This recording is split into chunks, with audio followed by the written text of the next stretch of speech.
Good day, everybody. My name is Barbara Jones. I'm very happy to be here as part of the colloquium today.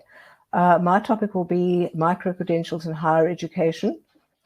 So case study 14 is the name of the project, Micro-Credentials and Digital Badges, Opening Higher Education in South Africa through Innovative Recognition. So just firstly, a little bit about myself. I have been a freelance higher education researcher for many years, especially in the areas of RPL, flexible and blended learning, and student access, retention, and success. My background is in adult education and training, and I've taught in this field for many years, as well as being involved in higher education staff academic development. Most recently, I've been involved in new program development and curriculum transformation and renewal. The trigger for the study was that despite the progress that has been made in all spheres of the South African democratic project since 1994, many inequities continue in higher education. Among these, enrollment rates in higher education remain low compared to global figures, with traditional admissions criteria premised on matriculation scores, despite the well-known problems in our schooling system, and this automatically excludes swathes of school leavers. In addition, the attrition rates of students in higher education is unacceptably high. Contributing factors to this are the structural inflexibility of many programs that allow for little subject choice and little flexibility in how to study, other than distance, part-time, and full-time registration options. Those who don't manage to complete their qualifications are left with nowhere else to go, and no prospect of employment and huge student debt. Moreover, even those who do complete their qualifications may find that they are unprepared for the world of work and struggle to find employment, as generally traditional undergraduate qualifications can't keep pace with the accelerated rate of changes in society and the workplace. So the research question was, how could micro-credentials and digital badges contribute towards social justice in South African higher education? Firstly, let's look at a definition of micro-credentials.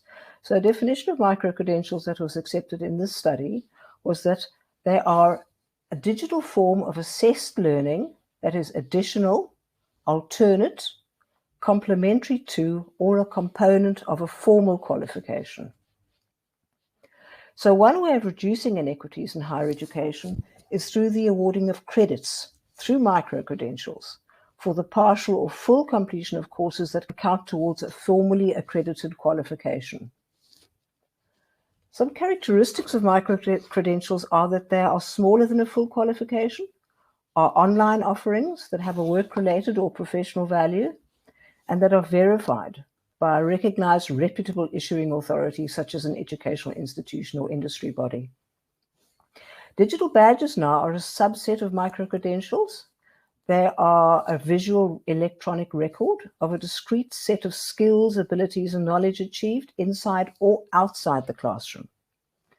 The learning outcomes and performance criteria are encrypted in the badge, and they are earned, recorded, and shared digitally. So an example of a digital badge would be an online course where you'd get a badge saying Blogger Basics or Blogger Mastery. They can be used for admission to a program as part of a program or course, or for a professional portfolio. Micro-credentials can be used as part of a formal qualification in three ways: by intentionally designing them into a program, often as an open education resource or MOOC. They can be used as modules that can be stacked up towards a qualification. For instance, there is an offering called a Micro Masters, which is offered from edX. Or they can be used for RPL, admissions to a university, or for credit or for advanced standing. And in all these three models remedy inequities in some way. For example, stackable credentials can be a welcome alternative pathway towards a degree, addressing inequities relating to cost, flexibility, and admissions criteria. The policies that informed the study were the DHET Draft Open Learning Policy Framework, particularly as it seeks to advance social justice in the post-school sector through open learning approaches and digital badges. Related to this are the policies on the recognition of prior learning, credit accumulation and transfer, and assessment in higher education. The literature that was drawn upon can be broadly categorized as pertaining to the evolution and implementation of micro-credentials and digital badges globally. the terrain of open learning, open education, and open education resources in relation to micro-credentials and digital badges, and the social justice framework of Nancy Fraser, which advances parity of participation as a necessary condition in transforming the root causes of social injustices. In this study, economic and cultural inequities were focused on as the most prominent in relation to micro-credentials and digital badges. The methodology for the study was a qualitative one. Micro-credentials are a fairly new concept in South Africa, and as far as this study could ascertain, very few public universities are engaging with them in significant ways. Some private higher education organizations are offering modules as micro-credentials with associated digital badges, which can be stacked up towards the qualifications that they offer. We did invite one such organization, which seemed quite active in this regard, to participate in the study, but we received no response. However, Northwest University, which had been identified as experimenting with digital badges for some time, did agree to participate, and we were able to interview 2 academic staff who had been most active in badging and open learning initiatives. But in order to bolster the data from such a small sample and to find out how micro-credentials were being viewed and implemented elsewhere, to provide possible lessons and perspectives for South Africa, 4 other informants for the study were selectively sourced from New Zealand, Canada, France, and an open learning expert in South Africa, respectively. The findings for the study, therefore, relate to both what we found at Northwest University and more generally. So at Northwest University, it was found that micro-credentials could contribute to remedying both economic and cultural inequities in higher education systems. Firstly, a number of digital badging initiatives had been piloted at Northwest University, and more were being planned for 2021. So badges had been awarded to academic staff for completing continuous professional development courses offered by the Academic Development Unit. Initially, these were paper badges that participants stuck into a booklet, but latterly digital badges were awarded. The badges proved to be highly motivational, with staff competing with each other to get the most badges in their booklets. And plans were afoot to try and link these badges as proxies for competency to staff performance appraisals and promotion opportunities.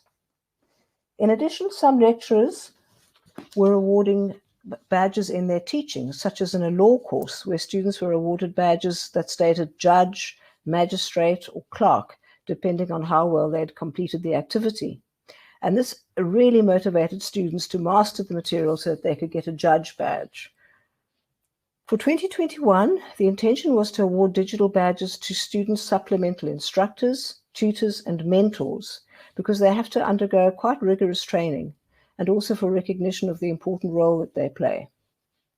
These badges would be linked to a portfolio platform, which could be used by students and staff for compiling their resumes. So in these ways, digital badges would be affirming non-formal learning for staff and students beyond the traditional limits of what knowledge is valued in higher education, and opening the way to conceptualize inclusive and holistic approaches to learning, and to interrogate some of the historic inequities regarding what and whose knowledge counts. Another example encountered was of a CPD course for teachers that was being designed as an open education micro-credential module to be offered by the Open Education Resources University, rather than through the usual university CPD channels, which would allow anybody to register for free. The informant was also collaborating with academics from other South African universities in experimenting with designing parts of a general course in communication as micro-credential units that could then be shared within and between universities for recognition and credit transfer. In this way, saving students having to re-register for the course should they change programs or institutions, as was currently the case. However, the big lesson from this case was that university leadership needs to take micro-credential and badging initiatives on board and put systems and processes in place that can assure their sustainability and growth in the university culture. Otherwise, they will remain as experiments on the periphery. At an international level, discussions with informants revealed that micro-credentials and digital badges are here to stay.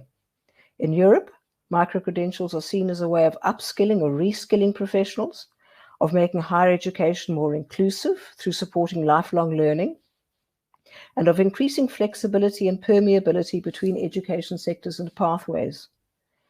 They form a vital role in emerging systems such as the Europass, which is a digital credential structure which facilitates recognition, transfer, and portability of qualifications and other learning achievements across European Union countries. The Europass is envisaged as a European-wide ecosystem of skills, competencies, qualifications, and micro-credentials linked to learning and employment opportunities, and framed by the overarching European qualifications framework. National qualifications frameworks around the world are starting to interface with emerging micro-credentials in various ways. The New Zealand qualifications framework is starting to recognize micro-credentials in formal learning pathways, and some Canadian universities are working with multiple stakeholders, including Indigenous communities, to produce micro-credentials that are locally relevant and that link higher education to the world of work. OECD governments are also exploring ways to integrate micro-credentials into their qualifications systems, as well as to fund these alternative mechanisms and processes. But for micro-credentials to articulate with both higher education qualification systems and the vocationally oriented workplace, a well-developed taxonomy of credentials that frames the relationship between credentials and articulation possibilities is essential. And these need to be quality assured by educationally recognized agencies. From a social justice perspective, the findings then can be seen are that micro-credentials can be seen to contribute to social justice by removing barriers of access to higher education, by recognizing and giving explicit value to multiple diverse forms of knowledge, skills, and ways of being, of creating lifelong learning opportunities and pathways, by constructing higher education learning programs in ways that accommodate diversity and allow learners to succeed, and by opening up possibilities for citizens to become more employable. And in South Africa, of course, this is particularly important. Recommendations that arose out of the study then there were several. So for higher education institutions, to pilot and experiment with digital badging, develop institutional policies for micro-credentials, digital badges, and open education resources, and explore the possibilities for inter- and intra-institutional micro-credentials. For SAQA, a new generation's qualifications framework is necessary that promotes e-learning and credentials, open education resources, and national and international credit transfer. For NSFAS, there's also a recommendation that their funding supports flexible learning in line with the Open Learning Policy Framework. And for DHET, to finalize and operationalize the Open Learning Policy Framework and assist with quality assuring micro-credentials and their interoperability with SAQA and the world of work. In summary then, we need an integrated national policy framework for higher education that is explicitly framed by social justice concerns to guide the process of developing and implementing a system for recognizing micro-credentials that have value in the world of work and that open up higher education for more inclusive access, lifelong learning pathways, and accredited learning opportunities. Thank you, everybody. I have listed my references there. And I'd like to thank very much the Northwest University and all the national and international informants for giving their valuable time to participate in the study. And heartfelt thanks to the COOL team, the coordinator, organizers, and mentors for their support, camaraderie, humor, and optimism over the many months of the project. Thank you, and I'd be happy to take any questions.